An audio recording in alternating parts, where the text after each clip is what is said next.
Okay, here we are. So I didn't really show you guys this part because it's pretty much the exact same as the larger helmet. I did use up the last of my silicone, about the gallon size, and I just used up the rest of it on here. And for that reason, this thing is incredibly thick. It's a good ½ inch to an inch thick in places. This is probably actually 1¼ inches or so. And for that reason, it is also my most sturdy mold. I don't really have to worry about this warping at all, unlike this beast right here.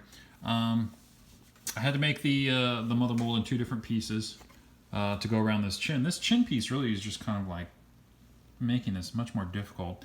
Even trying to extract it, I really wanted to keep this an all-in-one piece, but I had to cut it to get it out around the chin. And that's fine. I already put this back in the mother mold, and you know, this'll line up nicely. It's on the behind his chin anyway, so you're not going to see at all. You know, the seam will be back here. I did. It's falling apart now, but I did grab some clay and put it around the edge here, just so that as I put the silicone on it, it would hit this kind of like little tray that I made around it and around the top there. I always kind of like always try to imagine like the way your silicone is gonna drip as it comes down, because it will drip unless you put the Tyvek in it. And I did use that actually for most all of my layers here, so it wasn't quite as drippy, which is probably why this surface is so thick like that. It looks like peanut butter. I would have preferred to go over this layer with one more unthickened layer, just because it's kind of self-leveling and evening out, and it would smooth this out a little bit.